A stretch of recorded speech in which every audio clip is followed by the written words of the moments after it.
Thanks to my timely assistant, Dominique, everybody's here on time, right on time.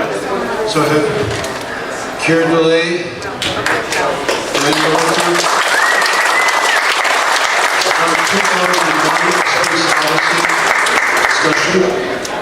Thank you both for coming. A quick joke. When I was doing a film called Bunny Lake is Missing, with Laurence Olivier and Carol Lindley, directed by Otto Preminger, which, by the way, was the film I was working on when I heard I was going to do Space Odyssey, coincidentally. Anyway, Noel Coward, famous playwright, had a cameo. I had nothing to do with him. I had no scene with him, but I wanted to meet this famous man. So I had the day off that day, so I went down to meet him, and I was introduced. And somebody said, Noel Coward, sir, Keir Dullea, Noel Coward, and in less than a second, Noel Coward said, Keir Dullea, I'm gone tomorrow. Not the most optimistic thing to say to an actor, however, I quote it all the time because it was Noel Coward.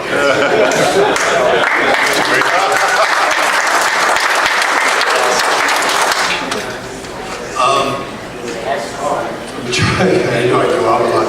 I was trying to think of questions to ask you, gentlemen, that are not asked as frequently, but then I see recently you, especially Keir, you've been on television the other day, actually. I was doing my laundromat, and I looked up and said, oh my God. That was a great little bit, too, where they had all the major newscasters. So, I'm going to ask some of the questions anyway. Please forgive me, both of you gentlemen, if you've heard them a million times before. So, 2001 is widely regarded as one of the greatest science fiction films ever, also one of the greatest films ever. If briefly, if possible, I'll ask you first and then you. In your own opinion, why do you think that is? I think part of that reason is the fact that Kubrick allowed each human being that saw this film to have their own particular internal journey, which is unique. And the easiest way to answer that is a quote. I may be paraphrasing it, but it's pretty close. When he was asked to explain the movie, he said, more or less, how do you explain a Beethoven symphony? You don't explain a piece of music. Each human being that hears that music has a different experience. And that different experience is just as valid as yours or yours or yours, because we're all going to have a slightly different reaction. And that really is the answer. That 2001 is so filled with metaphor, so many possibilities in terms of, I mean, atheists love it, and I remember a nun said it was one of the most religious experiences she ever had. Now, who's right? The atheist or the nun? Both are right, because it's such a unique experience. Your opinion? Well, test. You can hear me, right? Yeah. It's hard to follow Keir, I tell you. You'll answer the next question first. Okay. So what I was thinking is that every now and then you get a genius of the level of Stanley Kubrick. And as you watch his films, it's like watching this beautiful plant grow, and then suddenly blossoms start to form, and finally the perfect rose comes. And that was 2001. And you, as Keir said, it's many things to many people. But what it really is to me is that this wonderful man, this wonderful genius, Stanley Kubrick, had this moment in his career when this perfect rose formed, and that was 2001. I find it interesting to actually have you both here, because everyone will get two different interpretations, because you are in the beginning of the film for pretty much 20 somewhat, almost a half hour. 18 minutes. All right, 18 minutes. And then you and Gary Lockwood, carry the film for the rest. But without that beginning, that ties things to what happens at the finale. Absolutely. I would say it's open to interpretations. It has to be, because everyone would have their own interpretation of that film, unless Kubrick told you that sometimes. So, what was it like for you to work with Kubrick as a director? Oh, Stanley, from my perspective, Stanley was a wonderful director. I was very lucky because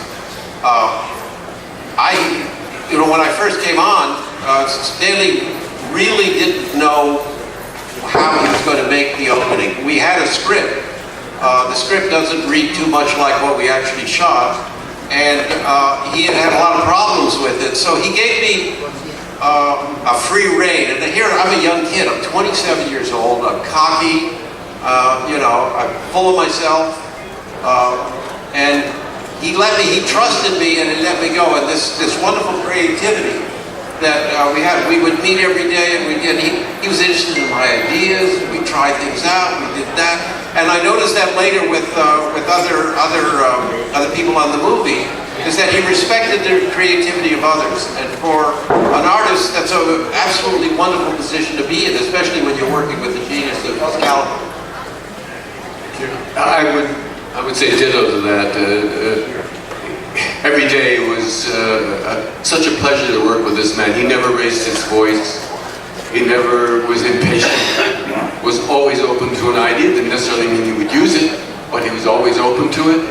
And he was fascinated by the unexpected. I remember one day we were shooting, actually, the opening scene, which was on the centrifuge, that big wheel that turned around. And I think it was my first day of shooting, and he looked down, he didn't like the shape of my shoes. So we didn't shoot that day. They had to go out and very hurriedly find a different kind of shoes for me to wear. But it was never unpleasant. It's just this man's mind was working constantly. He was a genius. He was an extraordinary filmmaker, and if you want to go online and read an interview that Playboy magazine did with him the year the film came out, in 1968. It was a brilliant interview, and you realize not only was he a great filmmaker, but that he was an extraordinary philosopher. And so with these two talents that he had, these two geniuses, resulted in this film. You mentioned the centrifuge, and one of my questions was, because he wanted to shoot it where it resembled that you were in zero gravity. Yeah. And that set was quite large. So what was it like to work on that? Well, I'll illustrate a perfect example of how that set worked.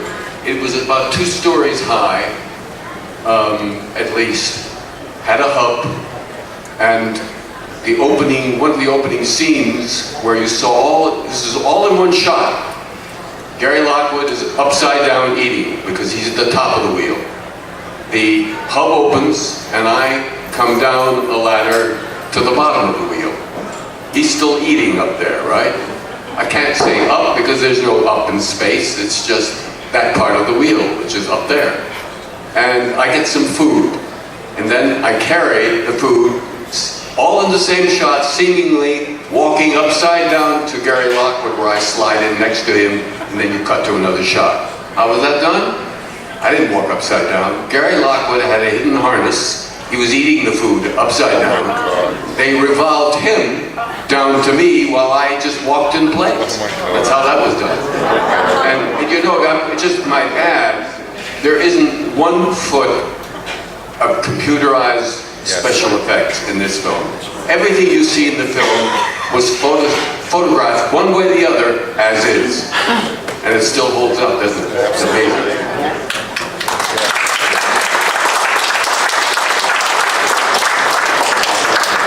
So, another a question for you. Working experience, recollection. So you're in this suit, and the ape suit, and you're outdoors, and I'm not sure of the weather conditions, whether it was hot or cold out there, but how long did it take to shoot that? But we weren't outdoors. Yes. We were on a very big stage. Oh, not outdoors. Yeah, and there was one shot at the very end. We were outdoors with Stanley wanted to get clouds behind me, so we did one close-up out there. But we had this immense front projection system, which was driven by an arc lamp, projecting onto an 80-foot screen. To get the color temperature correctly, the background and the foreground, there were arrays of hundreds of lights that all came down to a switch system so you could switch off groups of lights. The temperatures were well in excess of 110, 115 degrees Fahrenheit. The set itself was dusty because it was a desert and it was very realistic. And basically we had nurses on each side. We had a doctor. We had stagehands that had tubes of compressed air and hoses, and we couldn't shoot for longer than a minute, at which in the minute Stanley shouted cut, they would run out to us, try to get the mask open or put a tube in our mouth so we could breathe, push hoses down inside our mouth, and flush them out with compressed air. If anybody was feeling woozy, they took them off and worked on them. And we did this. Now, the scene where I killed one ear, and we had all of us on the set, and that was Richard Woods, who plays it, says it was 32 takes. That one master shot. So you can imagine what it was like. It was pretty, and meanwhile, you have to act, and then you have to do this move. You have to get the movement right. And you've got all of the group, and everybody's got to be synchronized to do it right under these conditions. That's what it was like. I might just add to this, you can correct me if my details are off, but it's fascinating to know that, Stanley Kubrick, and at that time, the same was true for me, and the same was true for Gary Lockwood, but neither one of the three of us flew. We didn't like to fly, so I took the boat over from the United States, Queen Mary. Well, Kubrick, to get those extraordinary scenery in The Dawn of Man in his scenes, it was front projection, right? Yeah. So in other words, the actors were in front of the projection showed up behind them. Those shots are behind them of Africa, because Stanley didn't fly, he sent a camera crew to Africa. He did. And he was in telephone contact with the... Well, what they would do is... You can explain it. They would shoot, they had a big 8x10 Cinar camera, so they were producing 8x10 color negatives. And they would shoot at magic hour in the morning and the evening. They were in Southwest Africa, Namibia. This is boonies with a capital B. I mean, they were nowhere.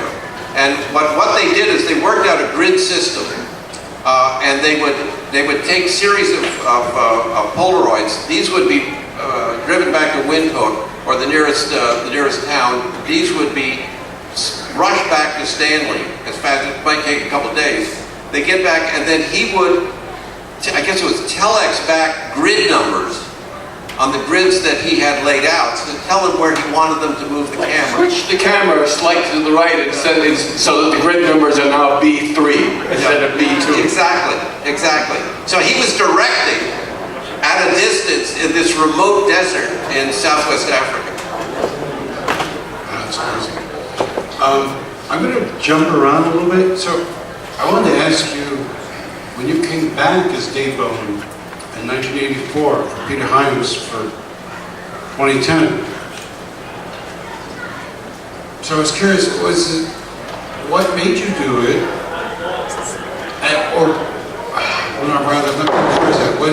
Did you do it because you thought it was an interesting follow-up, an interesting idea? Oh, sure. I mean, because Space Odyssey is such a significant part of it. I've done 30 features, but it's certainly maybe the most significant film from the general public's point of view, and my point of view too, in many ways. And so, when I was offered this film to play the same role again, well, it was a wonderful gig.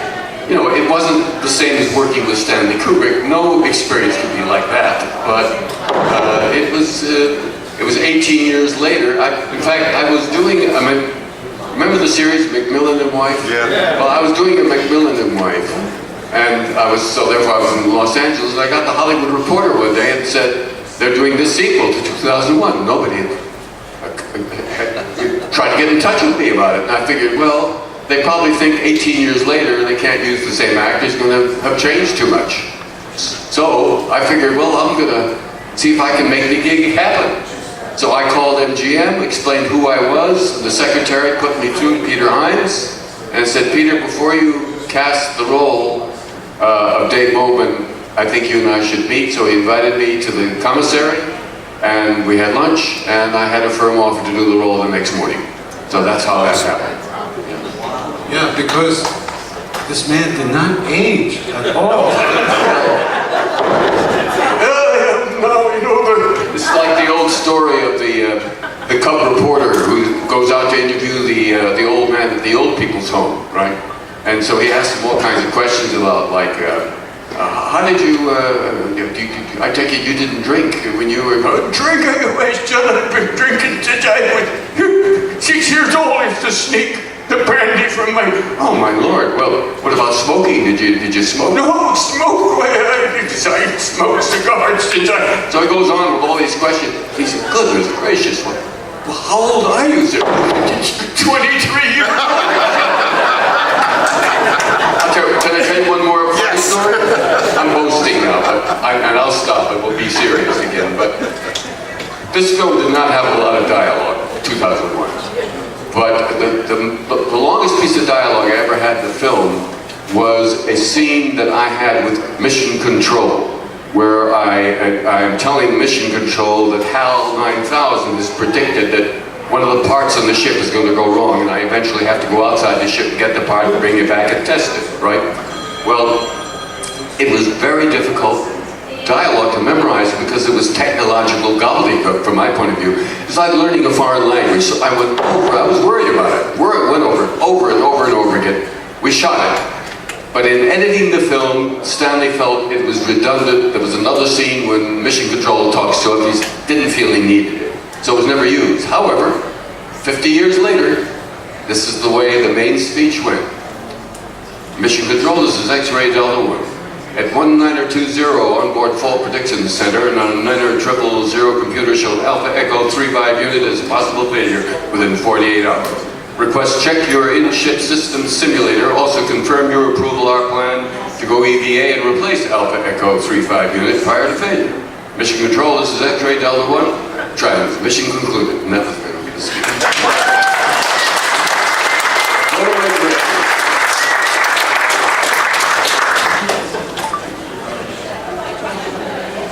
And what,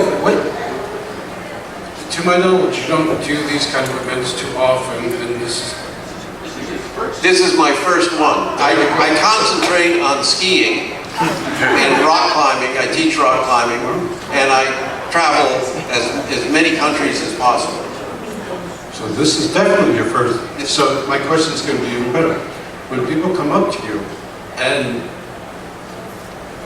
they share with you their recollections of seeing you in this film, what does it feel like for you?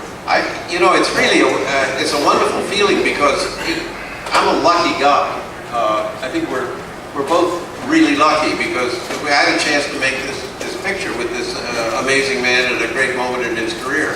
But what I hear over and over again is how the movie changed people's lives, how it affected people's lives in many different ways.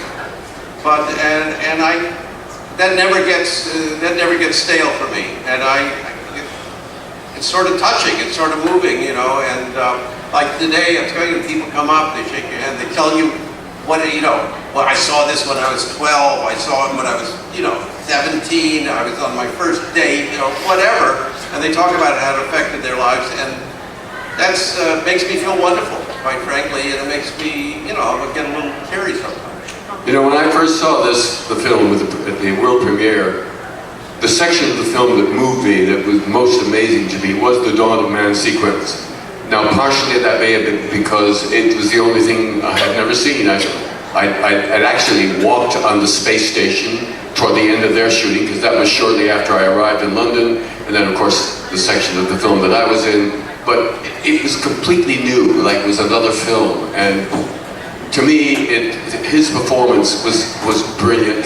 The makeup was brilliant. Can you believe that Planet of the Apes won the makeup for Academy Award over, that looked like cartoon compared to the realistic. It was cartoon. It was compared to, and yet he didn't get the nomination, or he didn't get the award. He should have.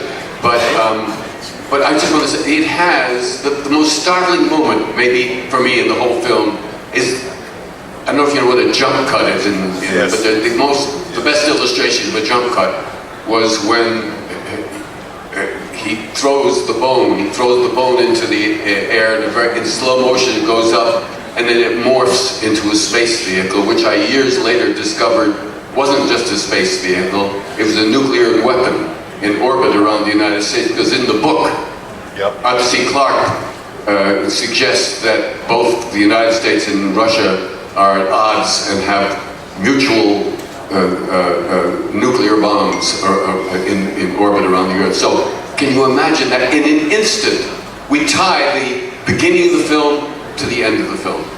And brilliant. And if you know, I could just first weapon to the latest weapon, but that moment, which is such an important moment in film history, goes to show you the way Stanley worked. Because when I did the first shots where I had to pick the bone up and break the skull, I was there and I could see Stanley putting this portrait lens on, and I could Cinerama, I'm going to be gigantic. And I also thought, this guy's never picked a bone up before. He's not that bright to start with, and to actually figure out how to use this thing. So I played it very slowly, very tentative, and I started playing with the bone, and just one little bone flipped up in the air, just a little bit. And Stanley and I were talking to each other because we were shooting without sound, and I had the mask on so you don't see my lips moving. So I said, "Oh, I'm sorry about that, Stanley." He said, No, I like it. That, we developed that, and finally, and we still, by the time the last shot when I was breaking things and we still didn't have the throwing of the bone, and it's Stanley and Arthur were walking back from the rostrum where I was doing that last shot one afternoon, and Stanley picked up a stick and started playing with it, and he got it. And the next day, we just threw bones, When you did that moment of aimlessly fiddling with some bones, and then suddenly that one piece goes up, and you ever watch an animal where you'll really surprise it, the animal goes just that much? That's what he does. Yeah. It's like you got the moment when the penny drops. Yeah. And it's so clear and it's brilliant. Yeah, well, thank you very much, Keir. The thing is I knew that I had to do it, and I was trying to do it as subtly as possible, I guess it worked. I was lucky. Yeah, thank you. I have a question about, because I asked about, and you told me about working with him as a director, Kubrick, but there's also been said by a lot of people who worked with him over the years about the retakes, because he's looking for something specific, or he's not shot, he wants all these choices. They're not retakes. That's the key. We say, oh, we did 30 takes here, we did 27 takes, we did 40 takes. What happens is with Stanley, you do a take, and as I just said, he saw the bone go, oh, I like that. Let's do it again. This time, we'll preset some bones so they flip. Well, that worked great. Yeah, let's do the take again. Maybe this time, after they flip, why don't you reach up and just throw them around a little bit? And so every take was a progression. And, I think some actors have told me they had trouble working with Stanley because he didn't tell them enough about what he wanted. And what he wanted, it seemed to me, from at least my experience, he wanted to see what you brought to this. And then it was a discovery process. It wasn't a redoing. It was because everyone was new and better and evolving. And in addition to that, you also have the fact that I don't think any film has been that complicated in terms of its lighting. The lighting was so specific. I remember that for some scenes, Stanley would have a board and there would be 50 different Polaroid shots, all done at a slightly different exposure or at some change in the lighting. So very often, it had even nothing to do with what the actors were doing. It had to do with the lighting. He wanted to experiment. Took that many shots sometimes. Yeah, the lighting was inordinately complicated. You can imagine for our scene with that with the front projection. Sure.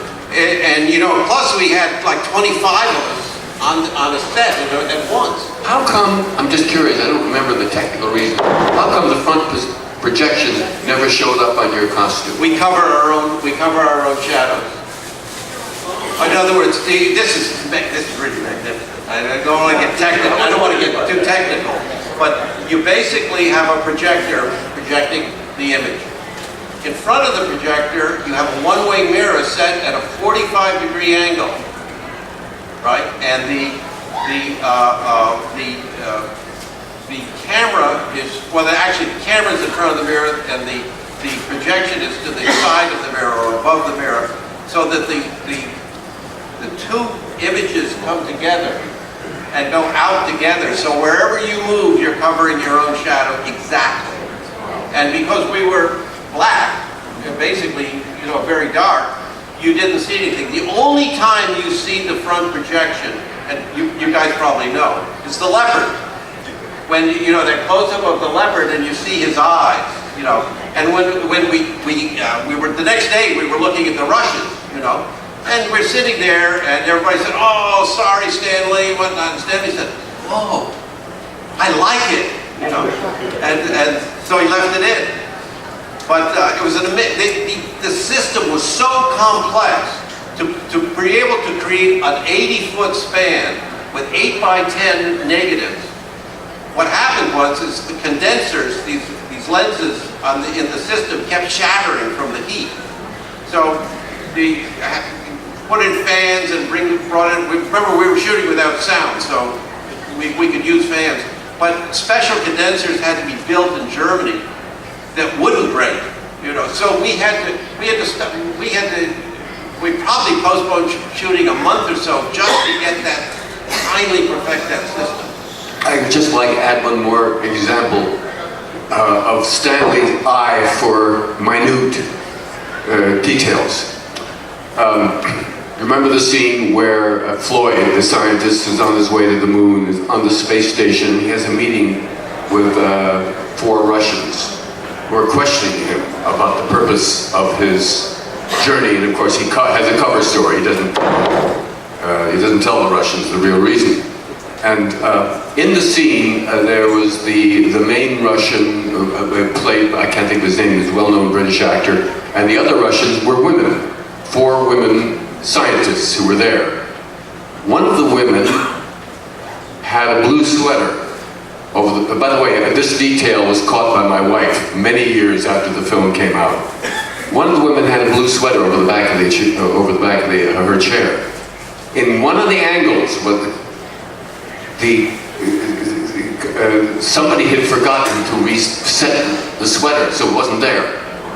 And in editing the film, Stanley noticed that in one quick shot, there's no blue sweater. So he had a public address system very faintly in the black while you're watching it. A blue sweater has been found. Please come to the Lost and Found.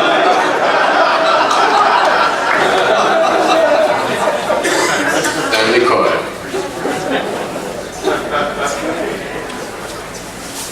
Your stories are great.